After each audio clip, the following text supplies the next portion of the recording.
I'm excited about what y'all are going to do here at Boca. If I had a theme today about what I wanted to talk to you about, it would be how to build a team. Now first let's think about what is a team. A team is one. It's a oneness. It's everybody has one heartbeat. Everybody on the same page. Now the first step to building a team is you got to lead with your heart. What is leading with your heart? Leading with your heart is following your instincts, following your gut, not your head. That's the reason I think it's almost impossible for smart people to win, because they're always figuring out the perfect time, the perfect play. Don't mess up, don't fail, and they miss the moment. Let me give you another unwritten law. I don't know anybody that's ever made straight A's that's ever done anything.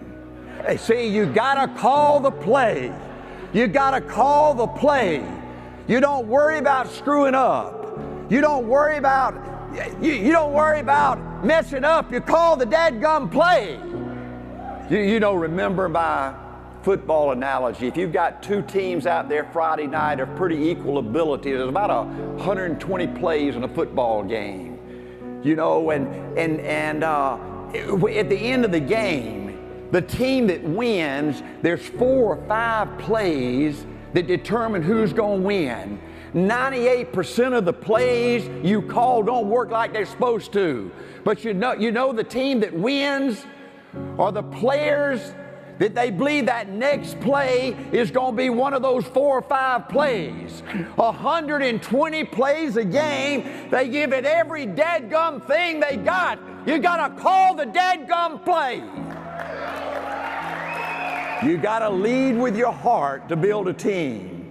Leading with your heart is following your instincts, following your gut, not your head. Having the courage to call a play.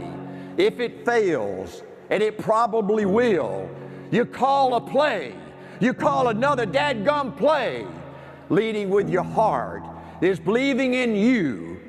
Leading with your heart is believing in your principles. It's believing in your system. It's believing in your people. It's believing in your team. See, I was trained as a football coach before A.L. Williams to call a play in 25 seconds. Some people said, Art, you call too many plays. Art, you call plays too fast. Art, you always kept changing the plays. In spite of me, A.L. Williams built the largest, most powerful sales force in the history of our industry. In fact, you know what? We were so big there wasn't anybody that even came in a close second. Let me give you another unwritten law. You lead with your heart. You follow your instincts. You follow your gut, not your head. Hey, you know what? You know how important I believe praise and recognition is. It's just everything, that's all. What a wonderful job y'all do with praise and recognition now. See, everybody needs praise. Everybody needs recognition. If you're going to build a great team, you've got to become an expert on praise and recognition. Where's Tom and Pam Melton? They're here somewhere. You know, it takes a lot of special people to build a championship team. When we started really growing at A.O. Williams, I'd call an emergency meeting, maybe this is Monday and maybe on Friday, and I'd want to do 100 t-shirts. And all these people that did our t-shirts and our trophies, they wanted 6 weeks to get the job done and all this kind of crap. In A.O. Williams, you had to operate like right now, like yesterday. And so I went out to Snellville, Georgia, and I found Tommy and Pam Melton, and I said, I want you guys to start a company. I'm going to help you finance it. And I want you to be ready to give us those t-shirts and give us those trophies. And they were just magnificent. And I think they're here today and done a lot of this kind of stuff. And y'all ought to use them because they get it done, and they get it done on time.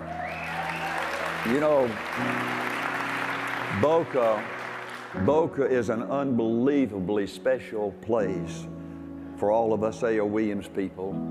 It was here in Boca in 1984 that we celebrated our first national championship, right over there by the swimming pool in that old meeting room. We dropped balloons from the ceilings with $100 in it, you know, just like they did at the Republican and Democratic conventions this year.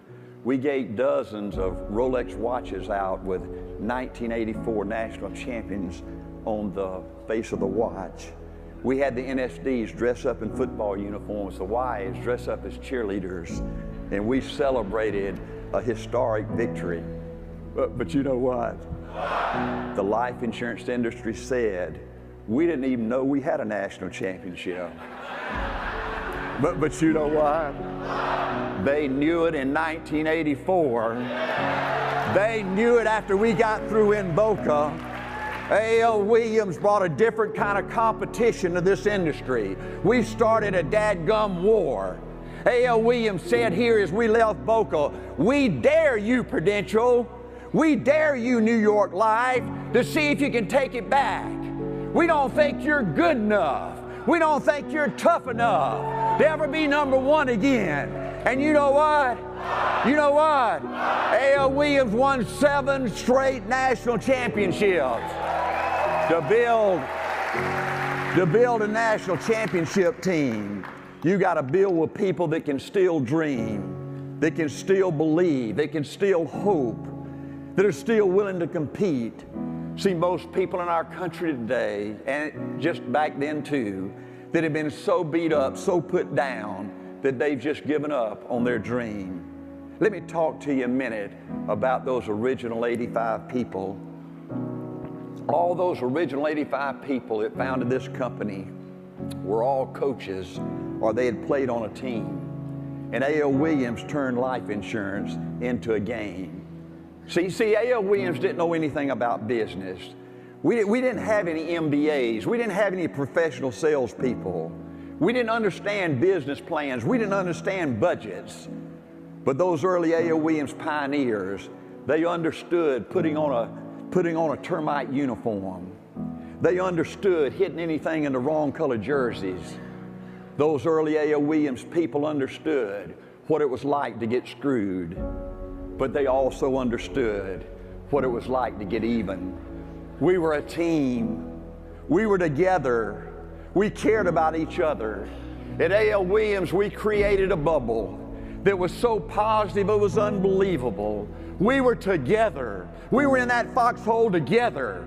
We were going to fight for you. We were going to protect you. There was a special kind of spirit in A.L. Williams. We didn't just like it, we loved it. We believed to win. You had to have what I call that Friday night feeling. You had to be so excited you were just about to mess in your pants. See, people won't follow or believe in a negative, dull, disillusioned, dadgum crybaby. See, we believe that everybody wanted to be somebody. Everybody that's ever been born on this earth, they want to be somebody. And we believed as a leader in leading your team, it was your responsibility, no matter how hurt these people were, to reach inside of them, to grab their heart, to help them believe in them again, to believe that there's somebody special again, to believe that we're put on this earth to do something important again, to build a great team. It begins with you, the leader. You've got to become a magnet where people are drawn to you like bees to honey. The most asked question I get even today in A.L. Williams, we sell the coach book up at this little inn and spa in Highlands, North Carolina that Angela and I own. And the most asked question I get today, 22 years after I retired, is, Art, how did you do it? How did those 85 people do it? How did A.L. Williams grow from a peanut of 85 people in one city, in one state, to an army of 225,000 people in every city and every state in Canada? Well, why did Bob Buson give up his $100,000 income to go to a new company where the odds were 99% that we were going to fail? And they ask me all the time, why did Bill Lorinda pick up his family and go to Dallas, Texas? Didn't have a pot to pee in. Why did Ronnie Barnes go to Chattanooga, Tennessee? Rusty Crossland go to Denver, Colorado? and the president of the company stood up the first couple of years and said the odds are about like this of us surviving. I don't mean being prudential. I don't mean changing an industry. I'm talking about the odds are about like this surviving. My all-time favorite quote is by Winston Churchill. There comes a special moment in everyone's life, a moment for which that person was born. That special opportunity, when he seizes it, will fulfill his mission, a mission for which he is uniquely qualified. In that moment, he finds greatness. It is his finest hour. Those original A.O. Williams thought that this was our moment, that this was our time. These people wanted to do something big. They wanted to do something important. They wanted to leave their mark. They wanted to be somebody. Let me ask you this. Where could people like us go? Look at me. Where could people like us go? Yes, we knew it was impossible. Yes, we knew the odds were 99% against us surviving. But where could people like me go? Where some company would give me a chance. All we wanted at A.O. Williams was a chance. And we really believed if we had a chance, if somebody would take a chance on us. We really believed we were different. We believed we were special. We believed that one day we would change the thinking of the largest industry in the world. We believed that one day we would destroy trash value.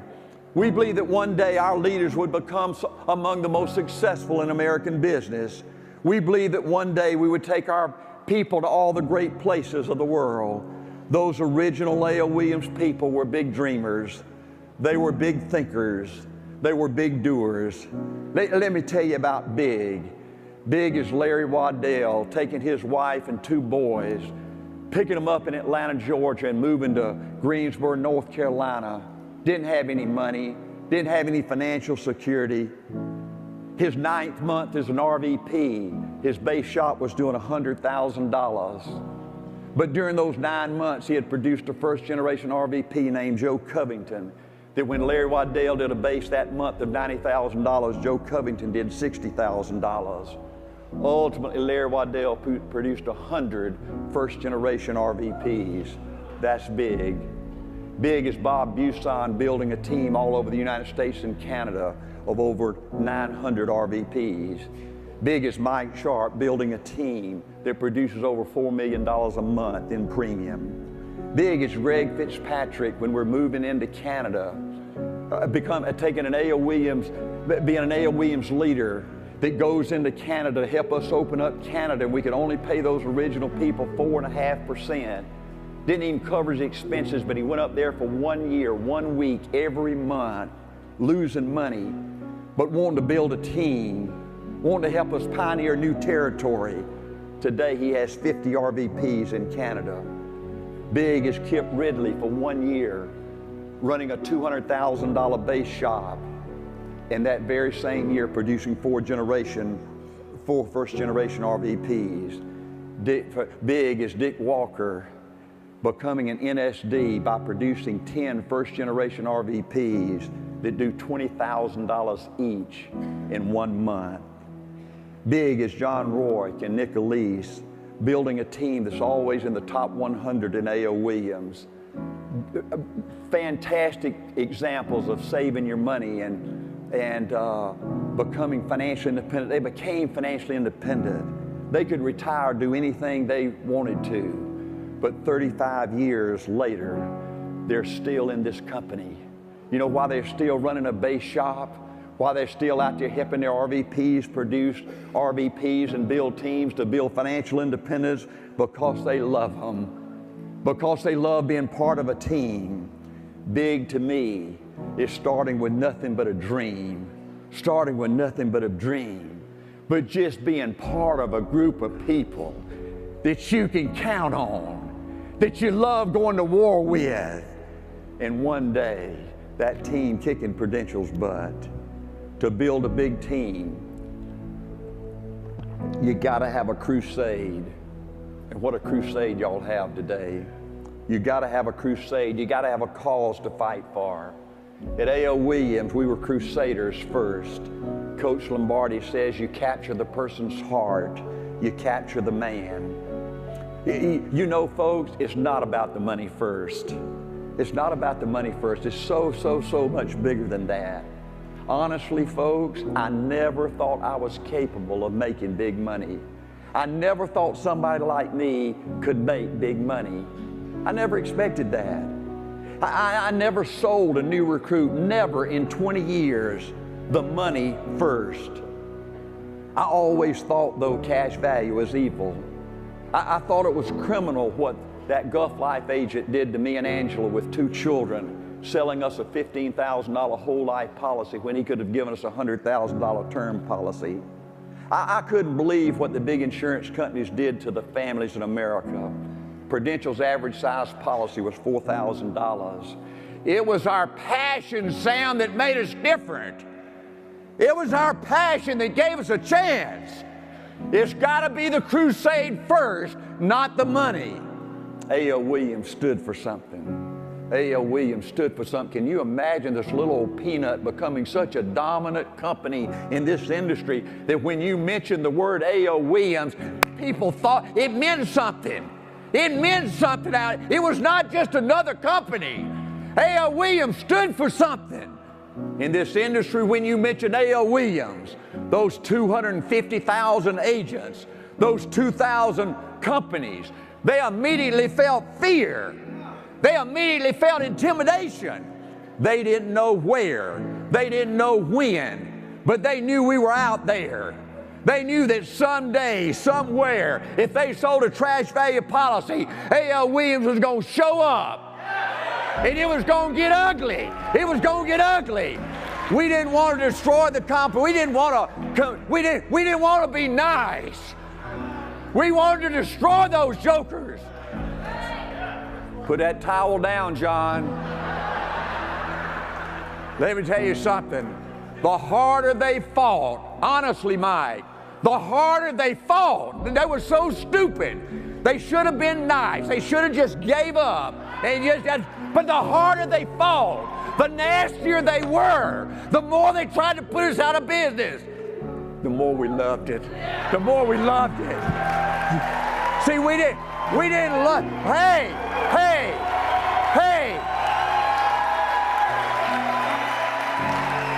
We didn't like it at A.L. Williams. We didn't like it at A.L. Williams. We loved it. We didn't like the fight. We loved it. We didn't like the controversy. We thrived on the controversy.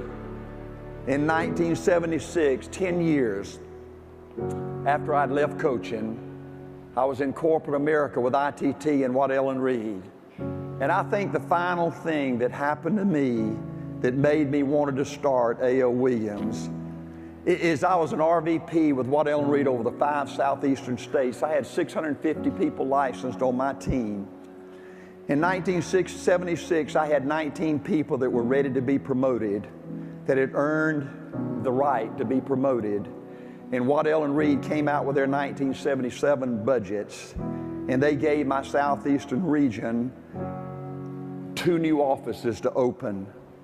The number 1 region, there were 13 regions in Waddell & Reed. Our region produced more than all the next 12 combined. And they allowed me to open 2 new offices. And 17 people that had earned the right to be promoted had to wait another year, another 12 months, and I couldn't stand it. I wanted to be part of a company with no limits. I wanted to be part of a company that would give you unlimited territory. You could go anywhere, no protected territory. I wanted to be part of a company that would give you an unlimited market. There were millions and millions and millions of people out there that had trash value policy that needed to be replaced. There were 250,000 life insurance agents that were selling hundreds of thousands of policies every year, increasing our market. I wanted to be part of a company that had unlimited money, that never asked you to slow down. I wanted to be part of a company that would give you a chance to make unlimited promotions, that you promoted the individual when they were ready, where you could build it as big as you want and you could keep getting bigger, never holding anybody back. I wanted to be part of a company that had unlimited support. Think about this, folks. Think about this. It took us 12 years to get our own home office. Y'all are moving into your own home office, hey Tom, in another couple of months. It took us 12 years, 10 with ITT and Waddell and Reed, and 2 in our first 2 years at AOE's before we could get a company to build our own home office. We were a freak, we were unique, we were different, and we couldn't fit in with other companies out there. A.O. Williams finally had everything in place with no limits. Now, we had no limits, and in February 10, 1977, we had to decide how were we going to grow A.O. Williams. Here we were, a little old peanut. 85 people in one city and one state. How were we going to build this army of 225,000 people in every city and every state? We decided we were going to do it like McDonald's did it, by opening new stores. Let me give you another unwritten law. Great companies always grow. McDonald's was founded in 1984 in California. The first 17 years, they opened 700 stores. In 1983, they were opening 3 stores a day. In 2012, they had 33,000 stores all over the world. To grow, Primerica's got to open new stores. I had lunch this past year, a few months ago, with Truett Cathy, the founder of Chick-fil-A. He founded Chick-fil-A in Atlanta, Georgia in the early 1960s. For 10 years, he only had 1 store. Today, he has 1,400 stores, and he's worth $4 billion. We decided at A.O. Williams that we were going to expand by the magic of multiplication. Let me give you this example of addition versus multiplication. Let's say you are the only RVP, Cheryl, on your team that produces RVPs, and you go out and produce 3 RVPs. Then you do that 10 times. That 10th generation RVP will give you a total of 30. But if you're giving other people a chance to build a team, to have the same unlimited opportunity you have, you go build 3, Cheryl, and you help them build 3.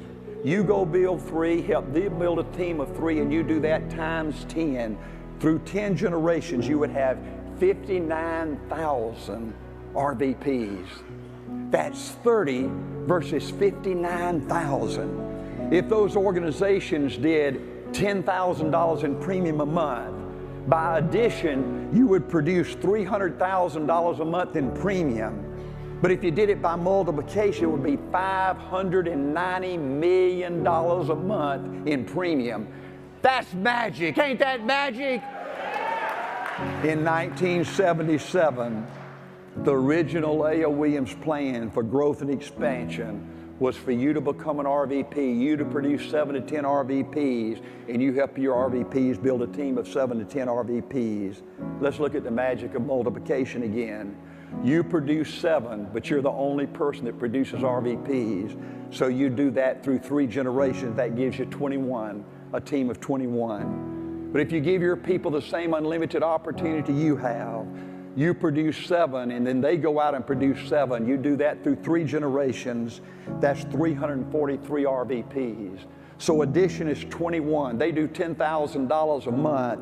That's $210,000 a month. But if you build a team of 343 that do 10,000, that's $3.4 million a month. That's magic. You want to know how A.O. Williams built an army? You want to know how A.O. Williams spread out all over the United States? Had an office in every city and every town, even Cairo, Georgia, had an A.O. Williams office. We did it by multiplication. And as you see, I believe the only way to build successful RVPs is to build strong base shops. You know, for some reason, some of you new people think A.O. Williams, we didn't have strong base shops. You got little old bitty base shops today compared to what our people did. It's just pitiful when I look at some of your numbers. See, at A.O. Williams, we believe the only way to build RVPs was to have strong base shops. See, we looked at our base shops different, though. We thought our base shops were RVP factories. See, our base shops were supposed to produce RVPs, not sales. We were not the sales business. We built people, not sales. See, A.O. Williams had high standards for its base shops. Not these piddling little old things y'all build. I was looking at the A.O. Williams Way in 1985. I wrote the A.O. Williams Way in 1985. Let me tell you what the target was for our base shops. Poor job for life insurance sales was 15 and below. A so-so job was 16 to 29. A good job was 31 to 49. An excellent job was 50 or more. The target RVP base shop income we gave people, we said to make a good living, you need to have 5 direct legs to you. A direct leg is a team that's doing 5 to 10 sales. You need 5 of those direct to you just to make a good living. To make a great living, you need 10 directs. To build it big time, you need 20 direct legs. A.L. Williams believes strong base shop produces strong RVPs. Mary Walker, Tom Safford, Lawrence Walker, join me on the stage, please, for a second.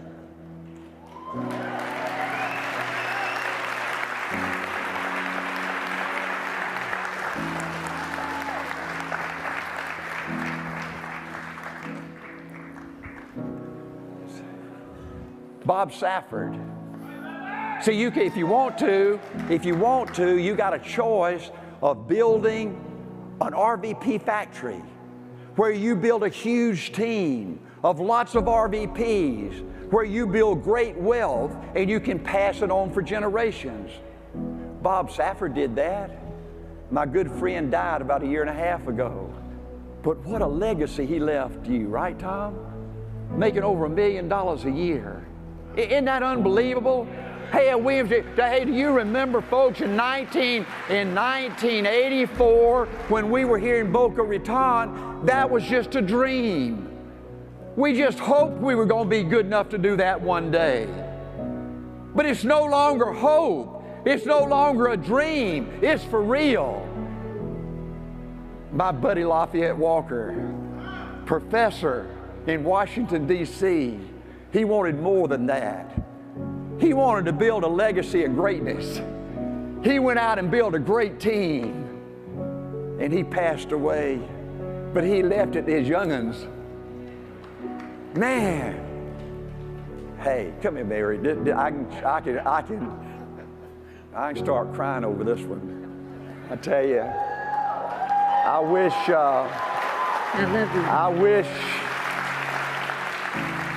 y'all could have known Randall Walker. Randall and Mary Walker, in my mind, there were millions of us in A.O. Williams. We recruited millions. I only got 225,000 licensed. But before you think that's too little, think about what y'all worked that down to.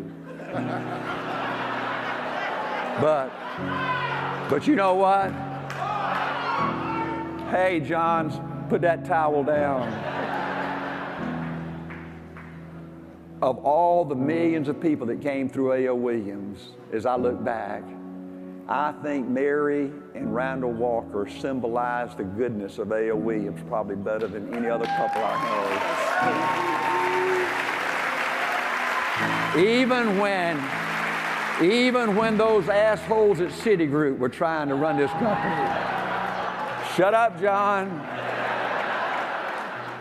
Mary Walker and them, even when they were up there, didn't know what the crap they were doing, almost destroyed this company. They never believed like they believed. They never fell for their crap.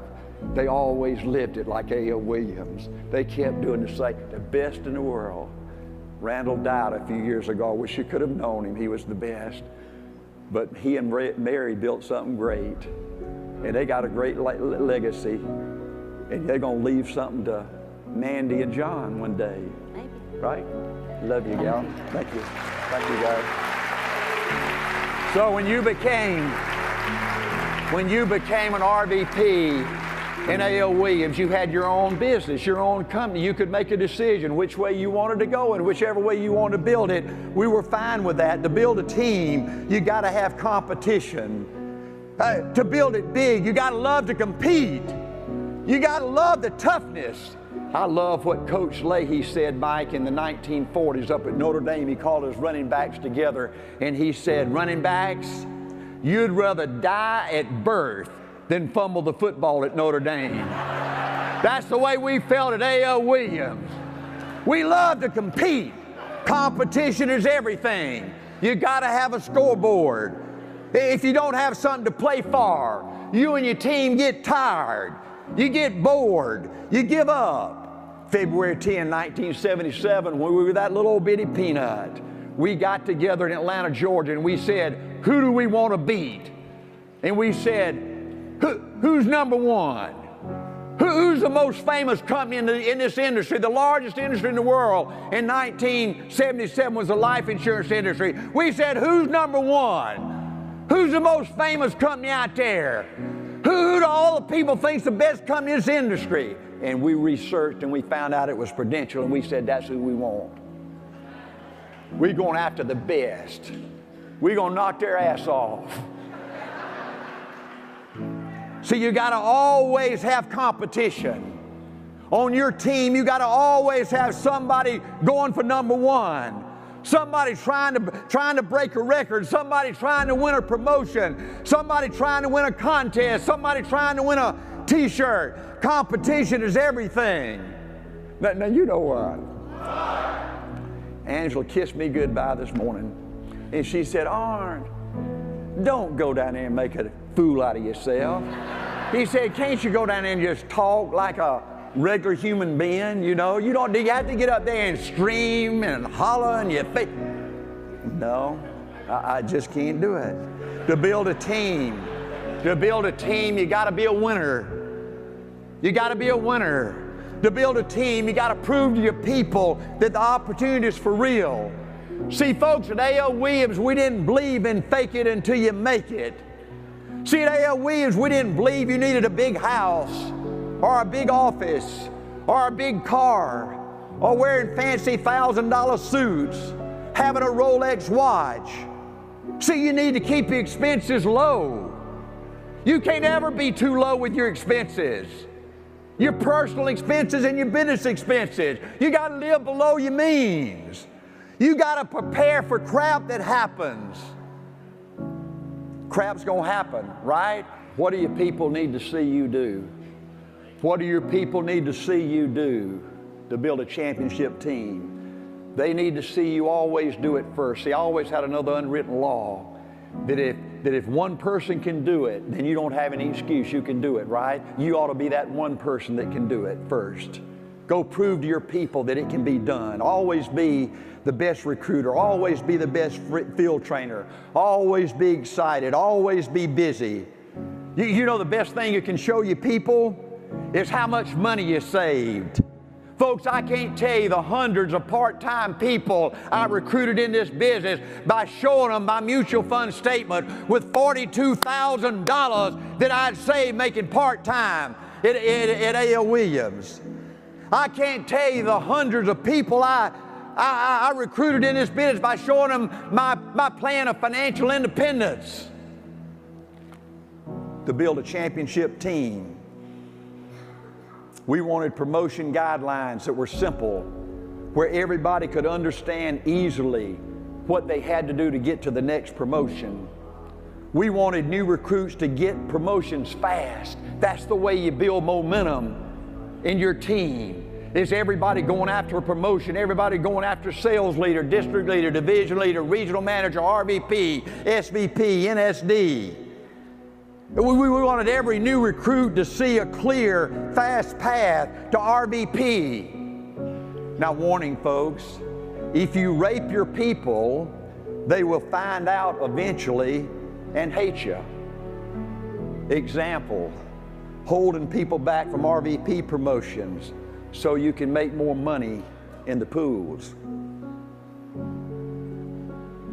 See, it was mandatory at A.L. Williams that even though you got your own company within a company, it was mandatory at A.L. Williams. And when I say mandatory, that means your ass is going to be fired if you don't do it.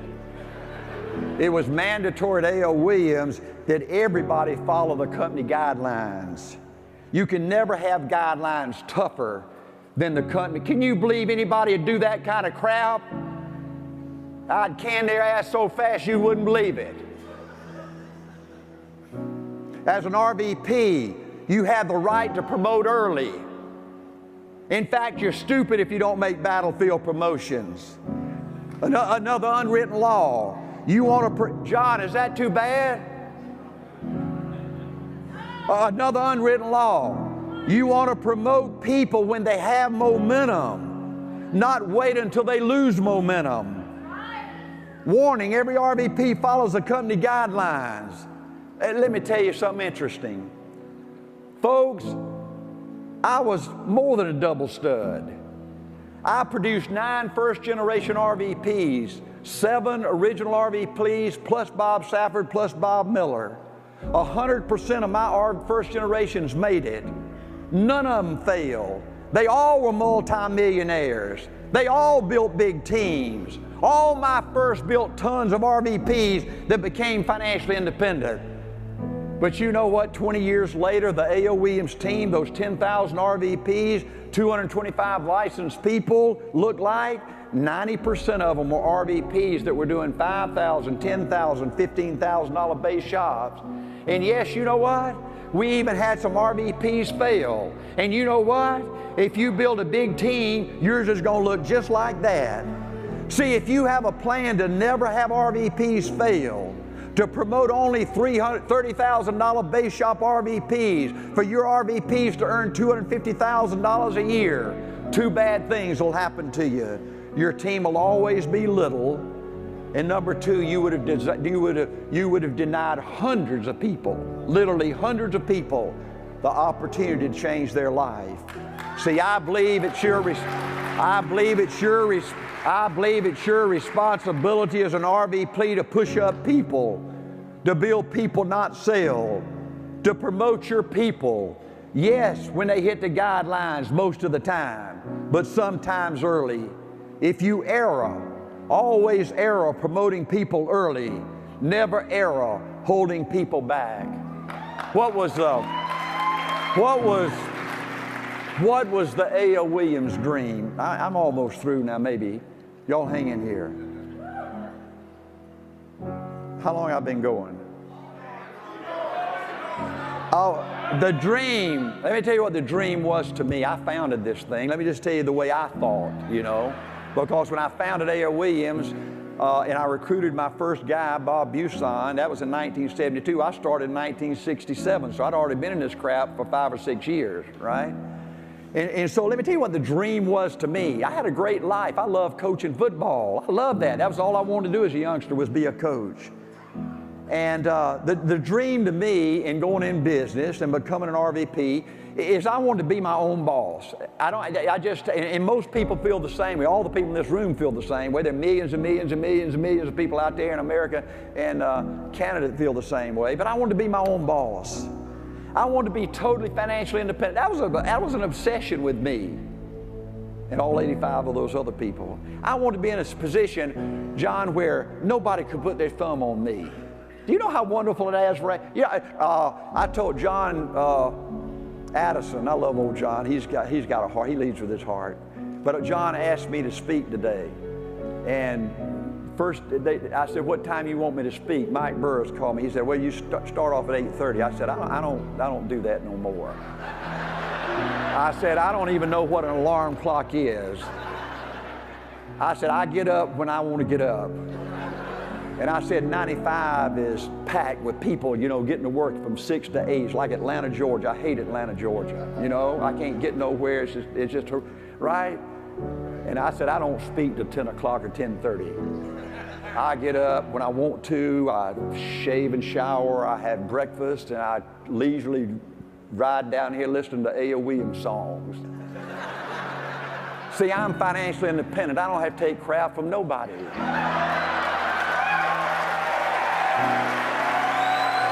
See, number 2, the reason, the dream to me was number 1, being my own boss. Number 2, being totally financially independent. Number 3 was to work at something I'm passionate about. That's what life's all about, folks. I still love this stuff. You understand that? Can you imagine me doing this? I don't have to do, I could be, me and Norm were playing golf, and Dave Francis and Bill Arenda. I could be out there right now at Trump International practicing my golf game. But I'm down here talking to you because I love it. You want to have something you're passionate about.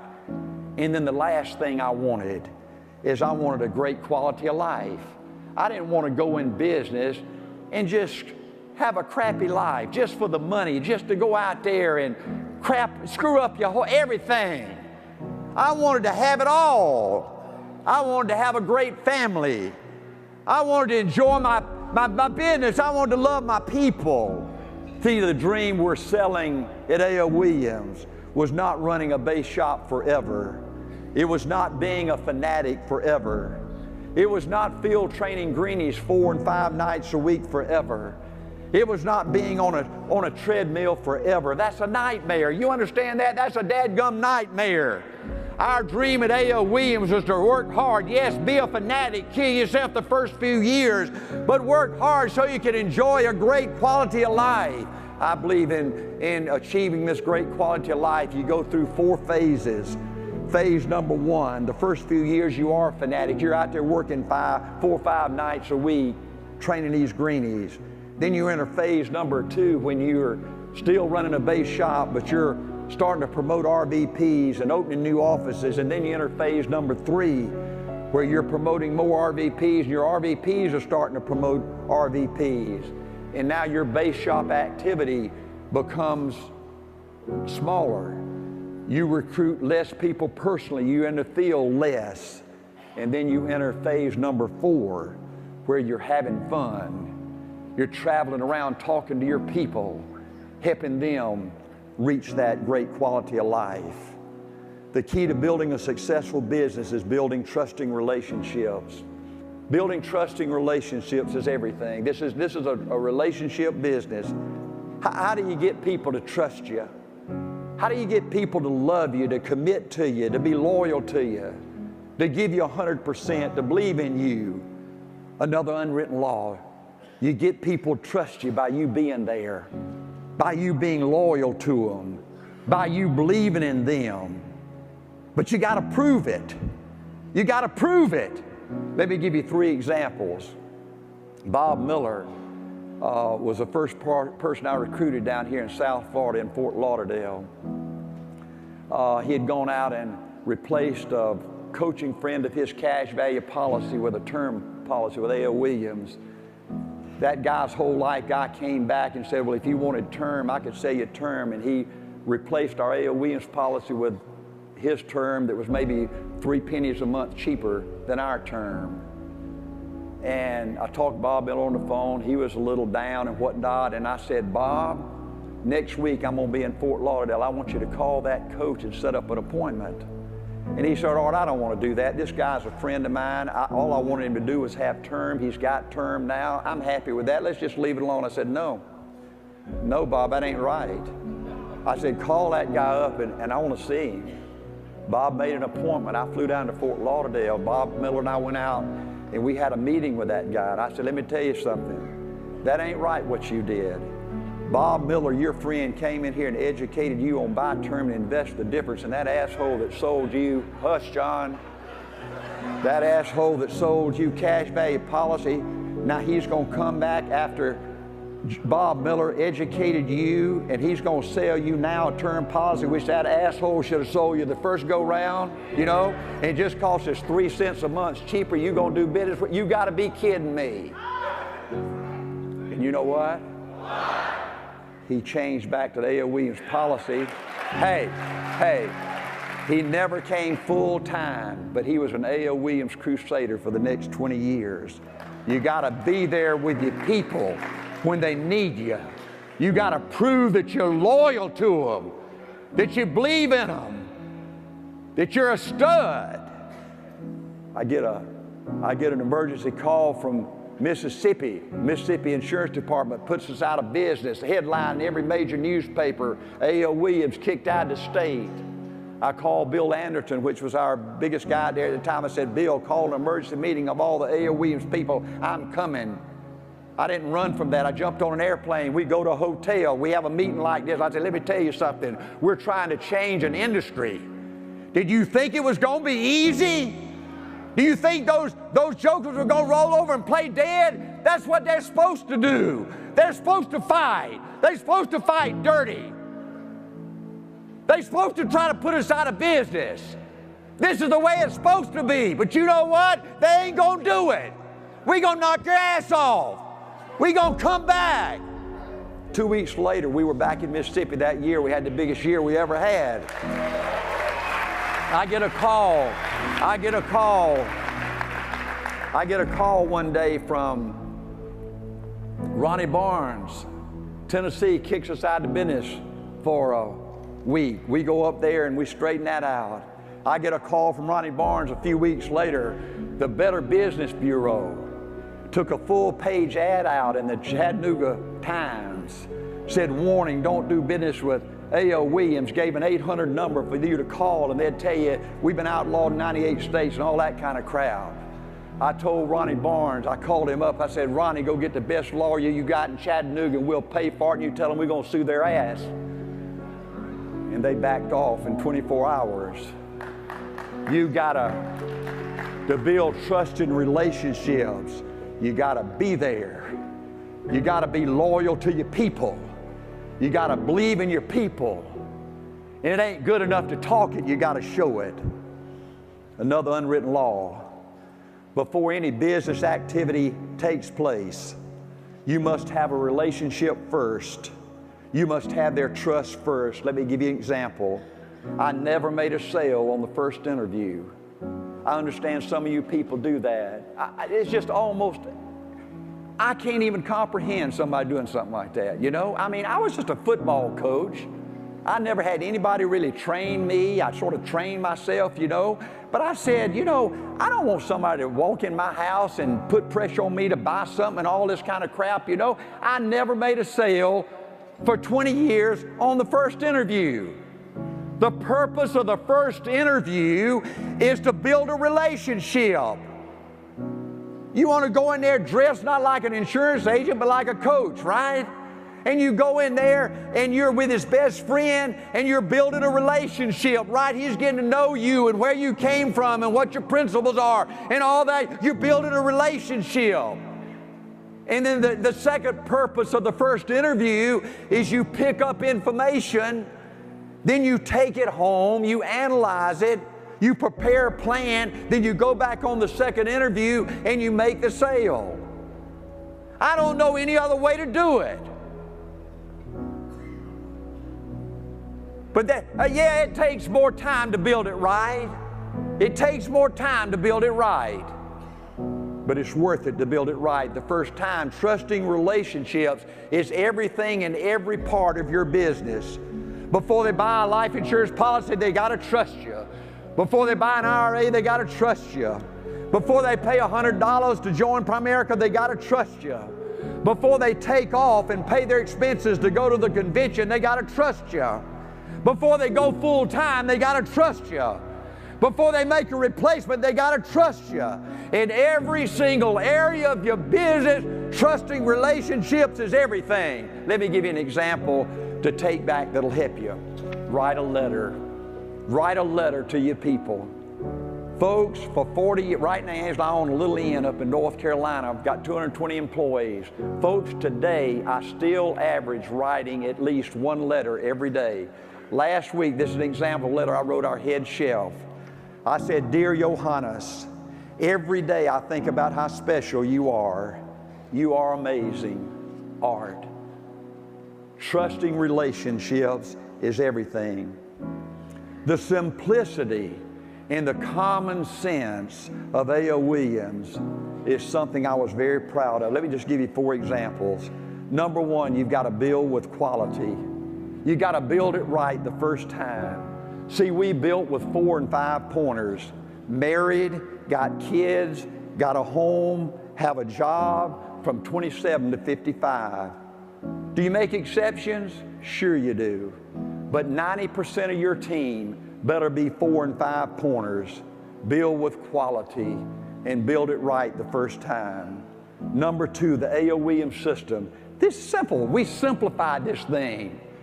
If you're a stud, the better you get, the more simple you simplify things. A.O. Williams was a warm market company. We never got on a cold telephone. We never knocked on a stranger's home. We never made a cold call. A.O. Williams was built on relationships. Step number 1, you recruit a part-timer with 4 or 5 best friends. Step number 2, the part-timer calls his best friend and sets up an appointment. Step number 3, you get in the field with that new recruit within the first 2 or 3 or 4 days. That's it. That's our whole system. The sales process is no pressure. You never sell on the first interview. There's 3 steps. The first interview, you start building a relationship. You pick up information. Then you go back and you make an analysis. You make a plan. You go to step number 2, you show the plan, you make the sale. Step number 3, you deliver the policy. You recruit the guy. Now I know y'all got this computer crap, you know, where you can sit there in the office and you can zap that damn thing up and you can get it issued instantly and you can get a quick paycheck. But that's a disaster, Jimmy. See, all this computer crap y'all got is some good stuff, but the fundamentals of building a team don't ever change. And any asshole that tells you any different don't know what in the hell they're talking about. Keep it simple. Keep it simple. Keep it. Let me give you another unwritten law.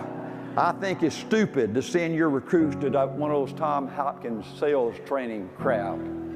It's so stupid on so many levels, I ain't even going to be stupid enough to sit up here and try to explain it to stupid people. Number 4.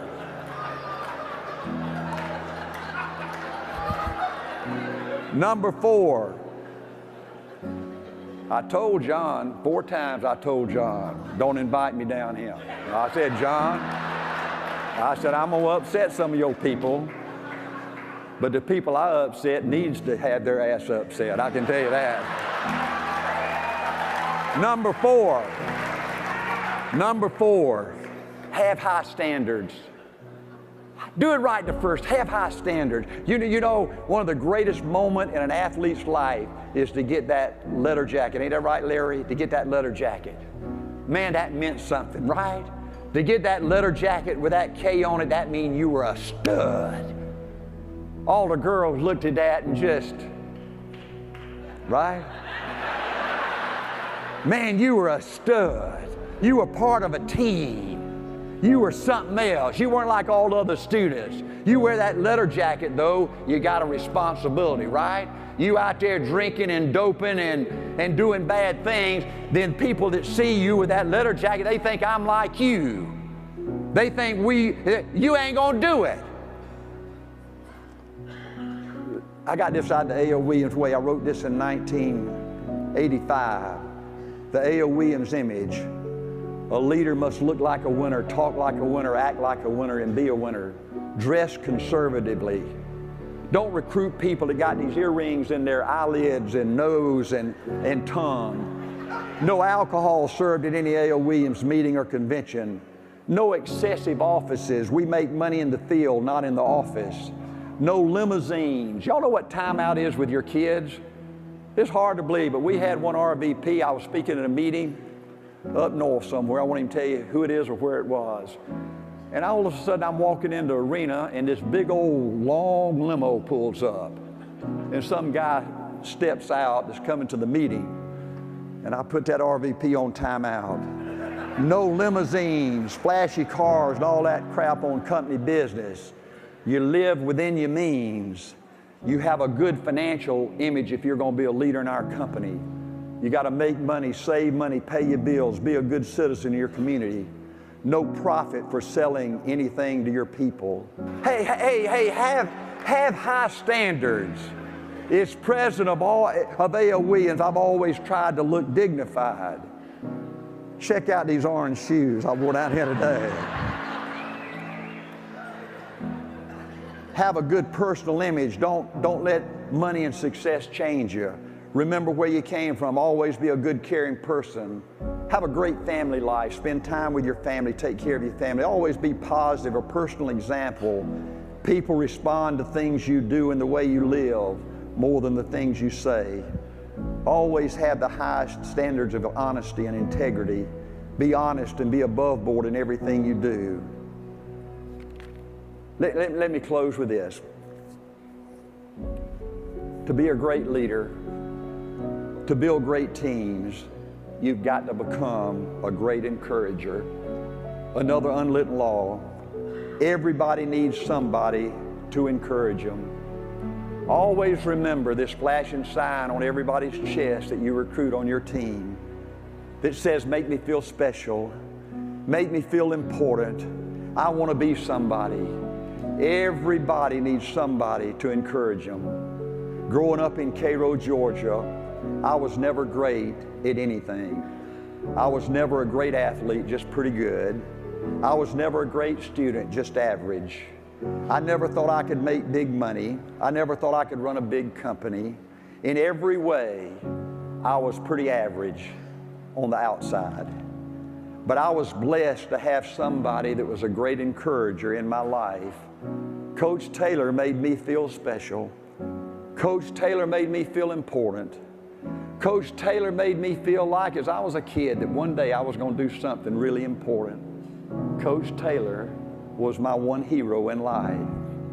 I'm 71 years old, and I remember it just right now, just like it was yesterday, sitting in that lunchroom, seeing Coach Taylor eat with those other teachers and coaches over there, or out on a basketball court or the football field, and I'd look at him and I'd say, man, if I could ever be good enough to be like him, if I could ever make kids feel special like Coach Taylor makes me and my teammates feel, that's the best thing I could ever do with my life. As a kid growing up, all I ever wanted to do was coach, was to make kids feel special. All I ever wanted to do was be like Coach Taylor. Everybody needs somebody to encourage them. Folks, if you want to build a great team, if you want to really make a difference with your life, if you really want to change people's lives, go be Coach Taylor. I wanted more than anything in the world somebody that knew what they were talking about to tell me exactly what I had to do to win in this business. This was my dadgum life. This wasn't any game. This was serious dadgum business. And I didn't want some sales trainer. I didn't want some motivational speaker blowing a lot of hot air up my butt. And see, I knew that somebody that looked like me and came from where I came from, to do it big, it was going to be ugly, it was going to be tough, it was going to be hard.